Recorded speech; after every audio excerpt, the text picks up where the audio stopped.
Hombre, yo creo que la transición no es exactamente lo que se viene a llamar el proceso que culmina en el año 78 y que eso es lo que pasa nada más morir Franco, que no, yo creo que la transición la empieza el propio régimen, es el que encabeza la transición, o sea, no es un proceso que surge a iniciativa de las fuerzas de la oposición a la dictadura, sino de dentro de la dictadura y además auspiciado por Estados Unidos. No en vano, cuando Franco tiene la primera flebitis y pasa los poderes a Juan Carlos Borbón, lo primero que hace Juan Carlos Borbón es firmar, reanudar o reescribir el pacto de amistad con Estados Unidos. O sea, viviendo Franco, el pacto de amistad es mucho más que estar en la OTAN, es casi como una estrella más dentro de la bandera gringa, o sea, que no es una broma. Y de ahí que la trilateral es el organismo, digamos, que va a encabezar lo que se llama la transición, ¿no? Entonces empieza a mover las fichas y la primera que mueve es el Congreso del PSOE de Suresnes, en el que le premian a Felipe González por la vía de Willy Brandt, plenamente de acuerdo con Estados Unidos. Se cargan a lo que es el PSOE del exilio, que era minúsculo realmente, pero que había cumplido muy bien los planes del imperialismo con la Guerra Fría, expulsando a los comunistas de todos los organismos habidos y por haber, incluido el gobierno vasco, etc. Entonces, o sea, aplicando el macartismo. Había dado muy buenos resultados a Estados Unidos y de esa manera inventan el grupo este de los andaluces, Felipe González y esta gente que no habían sufrido para nada lo que es la dictadura, que es hasta antiestético, vamos, digamos, con el fin de cargarse justamente la posible alternativa que podía promover el Partido Comunista con la ruptura democrática auspiciada en la Junta Democrática. Y bueno, en el caso de la izquierda abertzale en concreto, la escisión de ETA-M viene un poco a corroborar lo que estoy diciendo, es decir, de preparar las estructuras para el advenimiento de una democracia formal. Y de ahí la compartimentación de las formas de lucha. Y luego el pensar en organismos con capacidad de resistencia estratégica, no tanto táctica, para recoger los posibles frutos de una eventual negociación con los poderes del Estado, ¿no? Porque viendo la correlación de fuerzas era bastante obvio que había que resistir bastante tiempo más para poder acumular la suficiente fuerza como para ir a una negociación favorecedora de los intereses populares. Y de ahí que la otra opción, ETA-PM, es una organización que se proclama más de propaganda armada, pero supeditada a una dirección de un partido que supuestamente pretendía hegemonizar lo que es las luchas populares y fagocitar más que hegemonizar incluso las luchas populares a su favor y con un teoricismo pseudo-revolucionario, pues declararse, autoproclamarse partido dirigente de la clase obrera, etc. Y, sin embargo, yo participo de la otra opción, que es el completar el desdoblamiento, pero en un sentido no de organizaciones satélites de la organización armada, que pueda que en el desarrollo de la historia haya habido etapas o coyunturas donde haya habido una supeditación total a la lucha armada, pero ese no es el interés primero, sino el interés es justamente que la lucha armada se reserva para defender las posibles conquistas que pudieran ir habiendo y liberar a las organizaciones civiles para toda la política de pactos y alianzas, y está muy bien reflejado, mucho mejor que como yo lo cuento, está muy bien reflejado en el Aguirre, manifiesto de 1974, que lo redacta íntegramente José Miguel Beñarán, Ordeñana, Argala. Entonces, un poco yo entiendo que la transición empieza, por tanto, mucho antes de la muerte de Franco, bueno, mucho antes, un par de años o tal, y que se culmina con la claudicación total y absoluta de las fuerzas antifascistas, y en el terreno de nuestro país, pues a pesar del intento de Argala con Telesforo Monzón y Santi Bruar, que ya participaba de un partido que acaba de nacer, EJAS, en las conversaciones de Chiberta, pues no dan el resultado suficiente para romper justamente con los pactos que el PNV estaba ya súper implicado. Bueno, pero que es coherente desde el Pacto de Santoña a lo que hace el Partido Nacionalista Vasco desde entonces, desde el 37 hasta casi hasta nuestros días, aunque se ha tenido que mover justamente por la lucha que ha tenido la izquierda abertzale, de ahí la escisión que tuvo con EA, en los prolegómenos justamente del debate y el referéndum contra la OTAN que ganamos.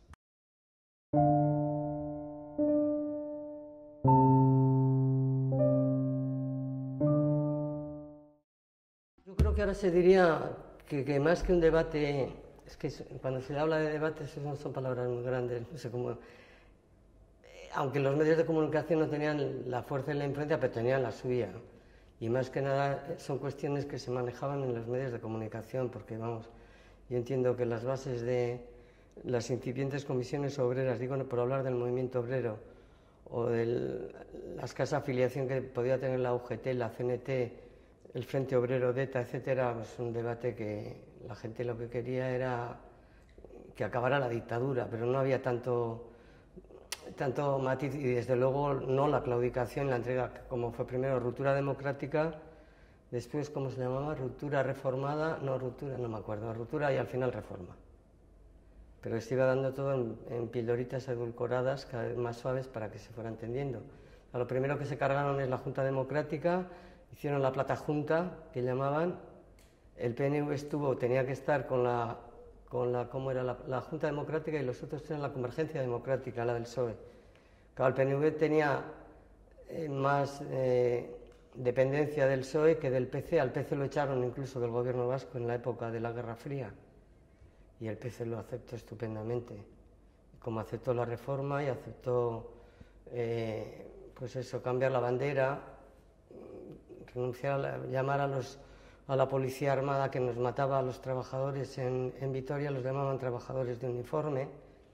Cuando en Euskal Herria se da la matanza de Gasteiz, la misma policía que nos mata a nosotros, custodia el congreso, el primer congreso de la UGT que se hace en la legalidad. Pasaban ese tipo de cosas. De ahí yo creo que viene el incremento de lo que es la organicidad de la izquierda abertzale en estructuras separadas. Nace LAB con mucho ímpetu y mucha fuerza, aunque nace también con el gusano dentro, como pasa siempre, ¿no? Y luego hay una ruptura donde una parte se va al reformismo, con ella, Euskadiko Ezkerra. Pero lo sólido de LAB, pues no, ahí está, una fuerza sindical mayoritaria. Un poco yo creo que es... No sé si te contesta mucho, o sea, quiero decir que el debate, lo que es yo en aquel tiempo también participaba en movimientos sociales, se llamaban comités socialistas populares, ASK, pero ahí no había debate en el sentido, digamos, concreto del debate, a qué te puede llevar la defensa de una cuestión u otra. Era pues un poco la rabia y la impotencia de que lo dominante dominaba. Y de ahí viene pues el 15 de junio, que es una importante derrota para las fuerzas democráticas, pero que bueno, que tampoco, más que derrota, pérdida, que hay que encajar y recuperar fuerzas y iniciar una estrategia de guerra, de desgaste con la interrelación de las formas de lucha, que yo creo que es una de las grandes aportaciones de la izquierda abertzale.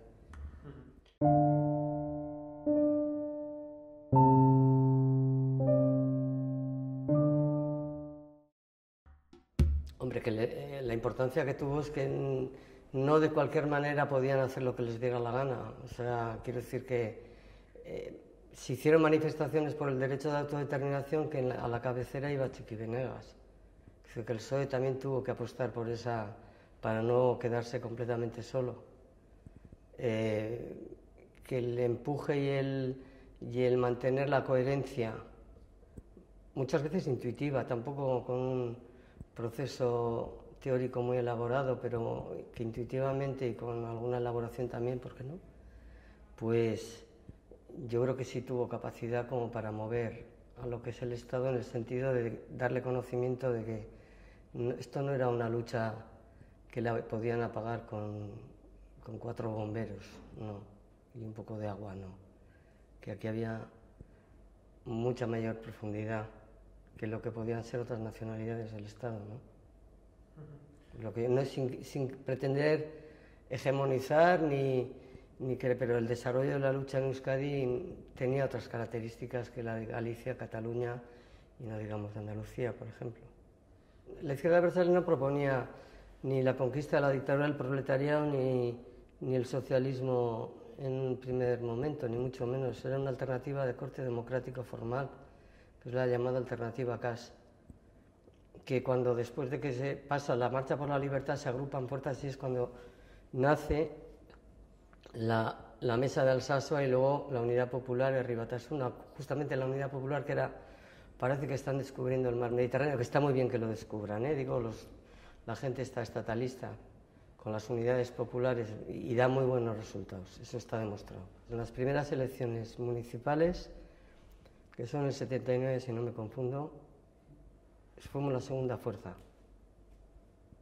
Y luego hemos utilizado la legalidad de una manera completamente, yo creo que bastante creativa, ¿no? De presentarnos para no participar, no jurar la Constitución, luego jurar por imperativo legal. Es decir, que yo creo que, humildemente lo digo, pero que se han hecho aportaciones que han tenido un sentido para siempre, jamás, amén, afortunadamente.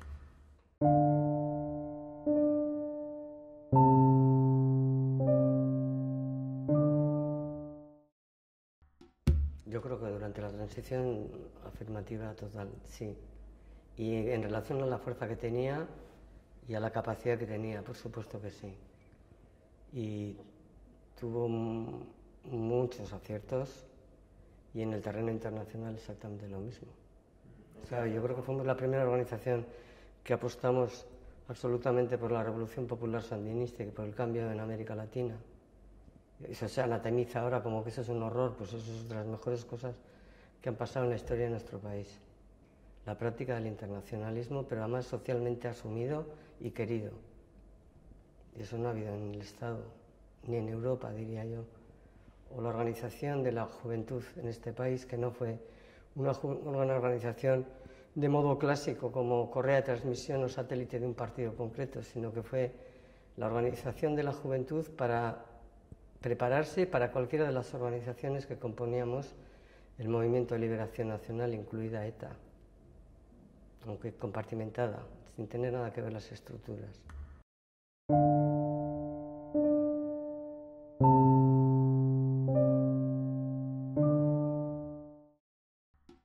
Yo creo que eso viene claramente de la historia, de la propia historia de ETA, ¿no? Desde la quinta asamblea de ETA y la voluntad por constituir el Frente Obrero, que tuvo su importancia y el acierto en ubicarlo geográficamente en las zonas de mayor tradición obrera, ¿no? De cultura obrera, digamos, en la margen izquierda, en unas zonas del Goierri. O sea, de hecho, Joaquín Gorostidi, por ejemplo, que estuvo condenado a muerte en el proceso de Burgos, fue fundador de Comisiones Obreras. Y un compañero recientemente fallecido, Perico Solabarría, exactamente lo mismo. Y Xavi Etxebarrieta, que es el primer militante de ETA que muere asesinado por la policía, bueno, matado en un enfrentamiento, es un miembro del comité ejecutivo de ETA y la persona más importante en ese momento de ETA. Y es el que tiene mucha relación con la creación y mucha influencia en la creación del Frente Obrero de ETA. Por lo tanto, de ahí la cultura de que luego también había que distinguirse radicalmente de lo que era el nacionalismo burgués clásico del PNV, ¿no? Entonces eso también radicaliza seguramente los posicionamientos de ETA, de ahí. Y luego la influencia de la Revolución Cubana, Argelia, Frantz Fanon incide mucho.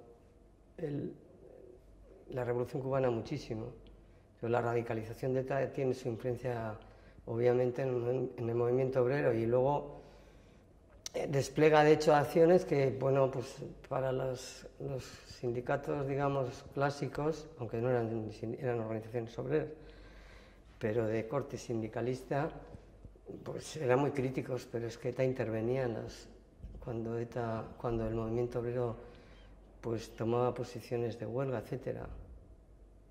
Pues yo qué sé, cuando le secuestran a Felipe Ugarte, era un miembro de la patronal navarra, y había muchas huelgas, un movimiento obrero muy joven, incipiente en Navarra, que venía de las JOC, de las Juventudes Católicas, y un proletariado nuevo, porque la industrialización del cinturón de Iruña pues se produce en esos momentos. Entonces yo creo que, siendo lo más objetivo posible, es indudable que la vinculación de la lucha armada y la lucha por la independencia con la lucha social o de transformación social, es decir, la lucha revolucionaria, es de la mano de ETA. O sea, eso no se puede negar, en gran medida.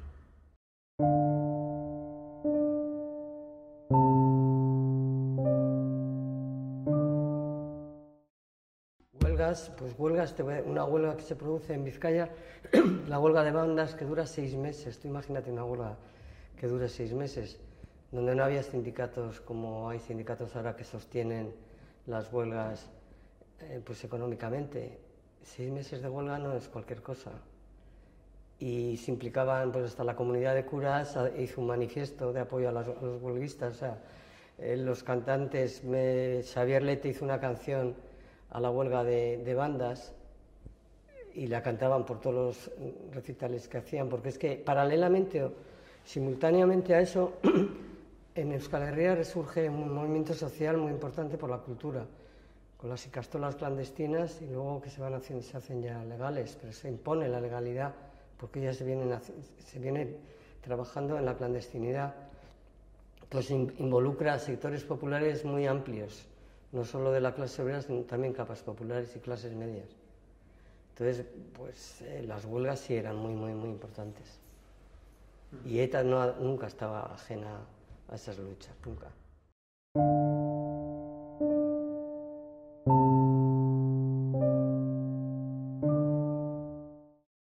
La autodeterminación es curioso, ¿verdad? Porque estaba un poquitín como asociada al españolismo, un término político que pues no era muy, digamos, vulgarizado en nuestro país.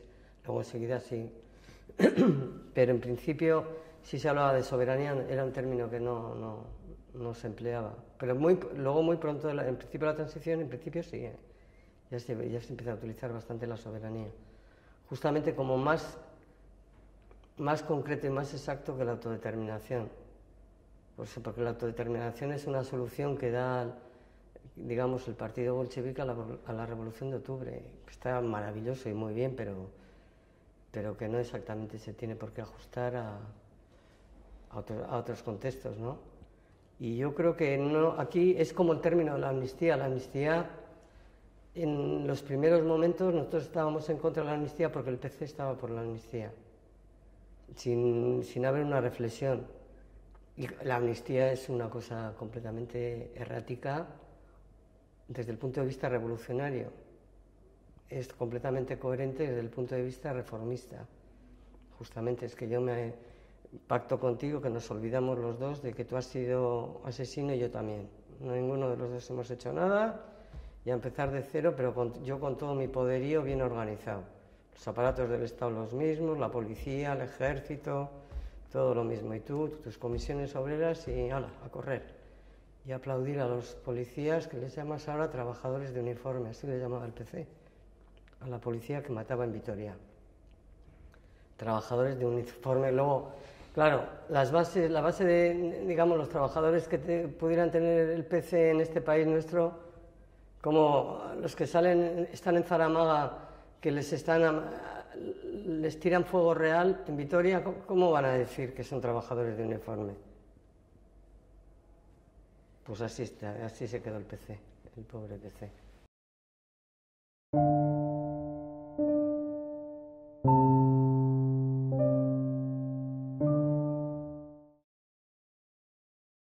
Lo segundo seguro, pero es que lo primero yo no estoy tan de acuerdo como que eso fuera lo que justamente, porque es, otra vez, lo mediático, es cuando Ortzi, que es el representante de Euskadiko Ezkerra, defiende el derecho de autodeterminación en el Parlamento, una cuestión así muy épica, muy espectacular, pero es que él sabe que hay un movimiento impresionante y de hecho deja Euskadiko Ezkerra y viene arriba Batasuna.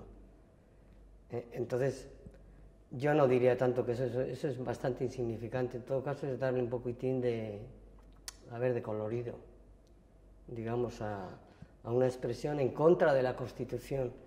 Herri Batasuna era una unidad popular y en Herri Batasuna estaba también ESB, que era un partido socialdemócrata de derechas incluso, o sea, no un socialdemócrata como los del norte de Europa, un socialdemócrata, vaya. Muchos jefes de personal en su militancia, etcétera, o sea. Y ESB no estaba de acuerdo con el no a la Constitución. Estaban más por la abstención.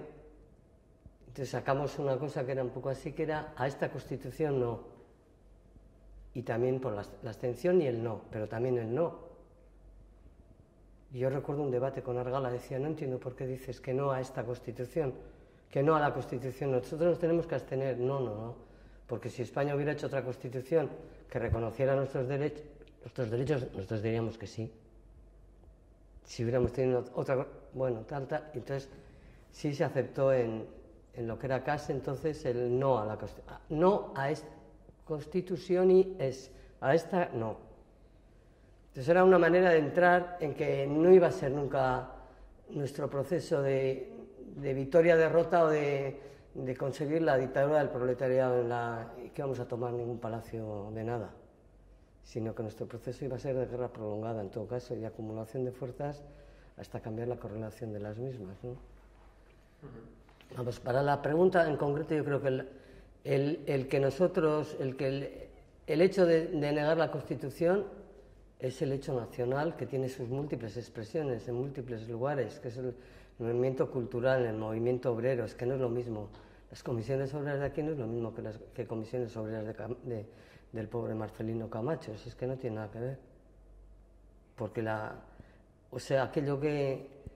aquella elaboración teórica de Argala de definir a Euskal Herria como marco autónomo para la lucha de clases, pues es un logro teórico que ha tenido un desarrollo práctico y que la práctica ha constatado que no era una entelequia, que era cierto lo que planteaba. Yo creo que más va por ahí que por el hecho de la autodeterminación o de una cuestión, digamos, propagandística, es más de más profundidad.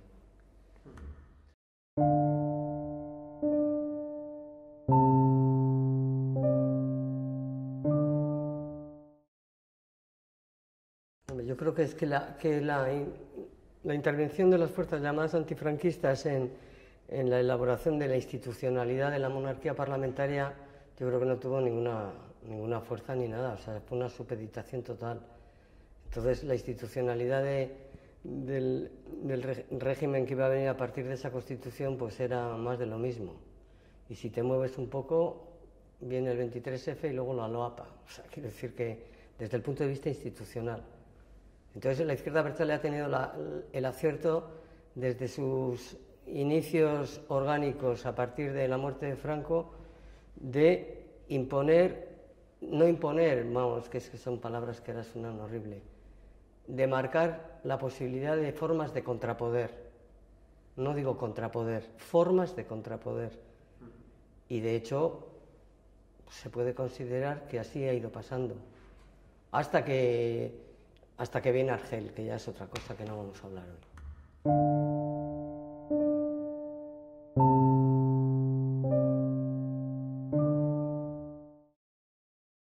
De amnistía yo creo que tampoco la conozco muy a fondo, pero yo creo que es una basura, literal, porque era una amnistía, o sea, se olvidaban, perdonaban todas las cosas, menos los delitos de sangre, o sea, ya ves tú que... Y ETA tampoco tenía muchos, porque lo único que había hecho era matar a un guardia civil y a un jefe de los torturadores, que era Manzanas.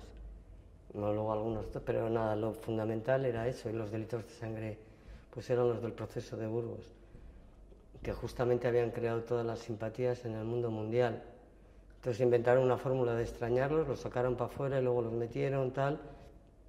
Y luego, pues eso, la ley de amnistía, pues todos los delitos, incluidos los de sangre, creo que fueron al final también, pero hasta el año 77, a partir de ahí, pues se reproducen los tribunales especiales iguales que los que había en el franquismo. Antes era el Tribunal de Orden Público, ahora es la Audiencia Nacional.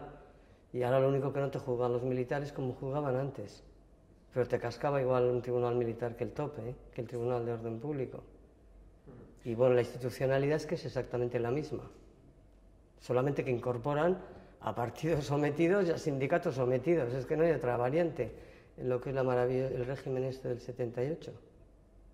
No tiene más cualidades diferentes. Entonces la amnistía es completamente absurda. Se inventó una acepción del concepto de amnistía que no tiene nada que ver con el concepto en sí, sino de crear un movimiento súper amplio. Hombre, pues el anagrama de la Asociación Pro Amnistía y de las gestoras es de Chillida, y no era un rojo no se le puede definir como un rojo, ¿verdad? Bueno, pues Chillida estaba también en lo que era la Asociación Pro Amnistía, y un poco lo asocio a lo que fue el movimiento popular en torno a la lucha antinuclear.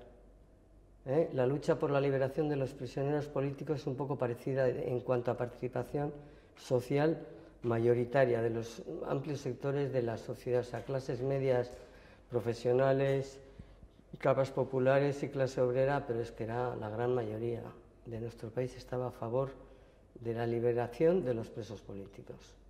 En ese concepto, la amnistía, pues, igual Chillida sabría lo que era cuando hizo la escultura, pero en el sentido estricto, digo. La Asociación Pro Amnistía sería algo que tendrá que volver en cuanto antes, mejor, más temprano que tarde, pero como un gran movimiento social a favor de la liberación de los presos y la vuelta a los exiliados y exiliadas. Yo estoy participando además en una cosa que se llama esto de la memoria, y estoy a favor de la memoria de los pueblos, no de los olvidos. Entonces la amnistía es una cosa demasiado contradictoria a estas alturas, como para defender el término.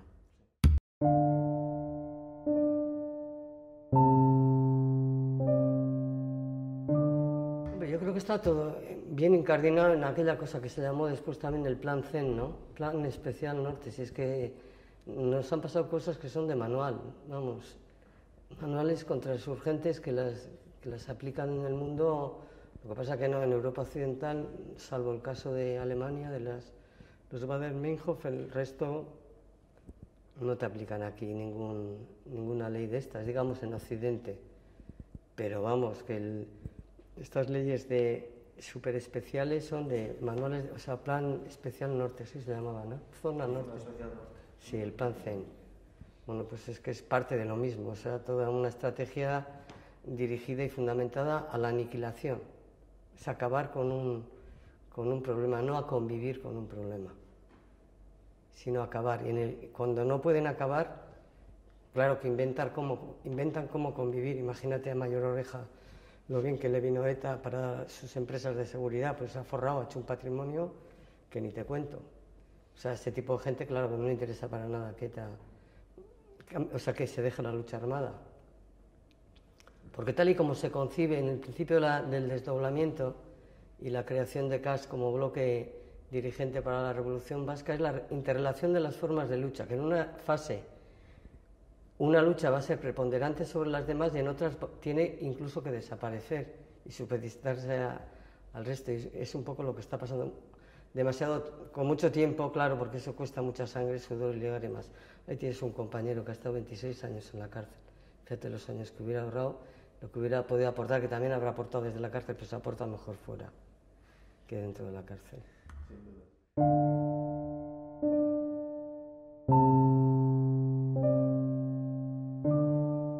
Eso hay que contextualizarlo. Cuando pasa eso, está pasando lo de Vitoria a la vez. O sea, cuando matan a los refugiados, porque es la parte más débil y más obvia, más evidente, los tienen. Pero cuando los refugiados también se empiezan a organizar y hacen sus sistemas de defensa, etcétera, también ellos también se van replegando, digamos. Pero es que a la vez que están matando en Iparralde, matan en Vitoria las manifestaciones, en la semana preamnistia hubo 5 muertos, en el 76, 77, 5. Y no pasó nada en el sentido de que se celebraron las elecciones, todo era democracia y todo era maravilla. Pero eso queda para el fondo de que saben que esto no se acaba así de cualquier manera, que es cuestión de que nos pegan 4 sustos y nos escondemos, no.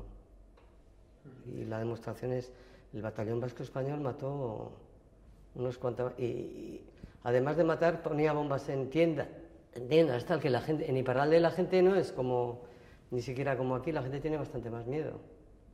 En la France viven de otra manera.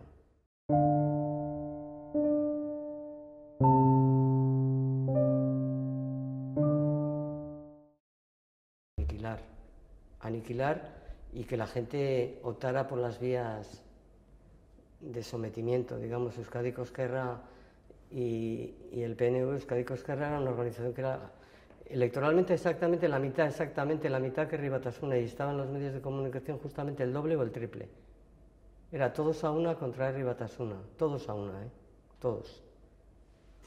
Que además es una teoría de juegos bastante vieja, ¿no? O sea, el suma cero, todos en un lado contra buscar un enemigo, y ahora les hemos roto esa estrategia. Y anda el PNV, que para aquí, que voy con el PSOE, pero no voy, sí, pero no. Pero ya no es lo que era, de suma cero, todos contra... No. Eso por lo menos hemos conseguido romperlo. Ahora a ver si hay habilidad para saber capitalizar esa ruptura y pasar a hacer al revés. Suma para aquí y cero para allá.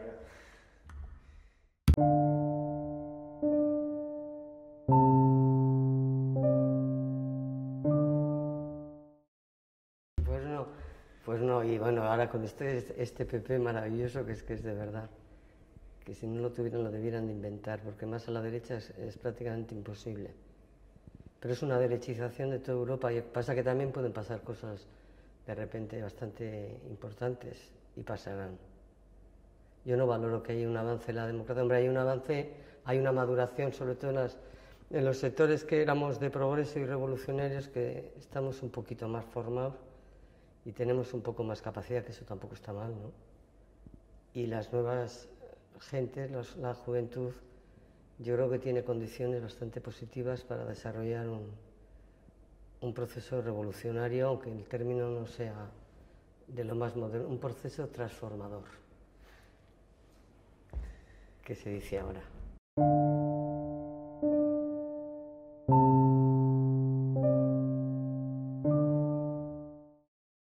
No, yo lo que sí tengo clarísimo es que en el momento que te toca ir asumiendo responsabilidades y tal, y luego sobre todo desarrollarte en ámbitos democráticos dentro de una lucha muy hostil contra ti misma, es decir, en organizaciones que no te permiten nada, no te dan nada regalado, y sin embargo tener la capacidad de utilizar métodos absolutamente democráticos y de mucho debate, etcétera. Yo creo que eso nos dio una formación y una fortaleza a un tipo de gente de ese tiempo que es bastante importante, y yo creo que esos valores sí que hay que rescatar. Lo que es el ejercicio de la democracia interna, que yo pertenecía a un partido que se llama HASI, H-A-S-I, que es cofundador de Herri Batasuna, yo creo que un artífice importante de Herri Batasuna, sin que se note, pero estando. Es un poco siguiendo, digamos, con toda la humildad lo digo, la línea de Ho Chi Minh cuando el Partido Comunista... Ho Chi Minh es fundador del Partido Comunista de Francia, de la metrópoli, cuando estaba ocupado Vietnam por los franceses. O sea, imagínate el tipo, y que era Berchale totalmente, o sea, vamos, que era independentista vietnamita de seguro que sí. Y sin embargo el Partido Comunista de Vietnam se disuelve dentro del Frente de Liberación Nacional vietnamita.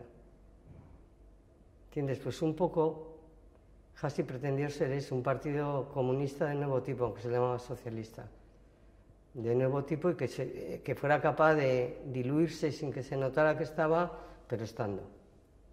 Y de eso me siento completamente satisfecha, y de mi paso por la Mesa Nacional de Herri Batasuna, de su tiempo. Y yo creo que sí creamos condiciones para que nuestros hijos y nuestros nietos tengan referencias en las que, bueno, pues entender algo. No digo aprender, entender.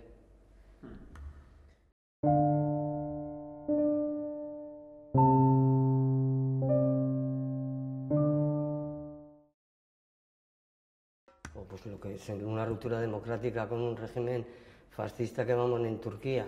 Es que es algo obvio y evidente. O sea, los puntos de la alternativa acá son plenamente vigentes, libertades democráticas, y el único que puede ser más controvertido es el control de las Fuerzas Armadas por el gobierno.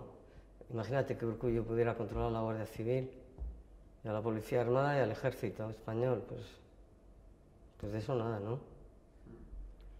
Y eso, o sea, yo creo que las libertades democráticas están por conquistar, no tienen más que ver la ley Mordaza de ahora mismo, y la pueden hacer tranquilamente. No hay libertades democráticas en el Estado español, y para nosotros no hay ni agua, pero tampoco nos asfixiamos. O sea, que algo ya somos... Sí somos capaces de inventar, pero es verdad que tenemos un ejército en la cárcel, que eso es imperdonable, o sea, que no... Eso no nos lo podemos permitir, ni un pueblo que se declare decente puede permitir que tenga 600 ciudadanas y ciudadanos presos, y muchos con más de 25 años encima de sus espaldas.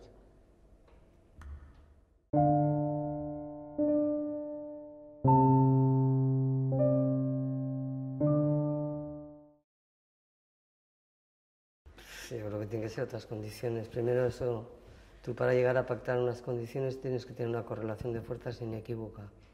Y de ahí yo creo que la posición del PNV es trascendente, pero tampoco es cuestión de desesperarse, porque el PNV va a acabar. En 20 o 30 años se acabó el PNV. Y nosotros nunca. No, es imposible. No en nuestra tradición actual, pero lo que es una izquierda progresista y transformadora en este país es imposible que desaparezca. Podrá tener noches largas, pero vendrá la luz. Además, nunca es más noche que cuando va a ser día. O sea que estamos a punto. Yo tenía un anillo que me regaló mi hija de plata que ponía Borroka Davidea, o sea, la lucha es el camino. Y es que eso es... Ya sé que es una generalidad muy general, pero es que la lucha es el camino. Y cuando es la lucha civil todavía tiene que ser más complicada, más profunda y más estratégica que cuando es una lucha espectacular en el sentido más serio y más profundo del término, como puede ser el enfrentamiento armado. Pero una lucha civil, desobediente y con objetivos claros y con profundidad, eso es invencible.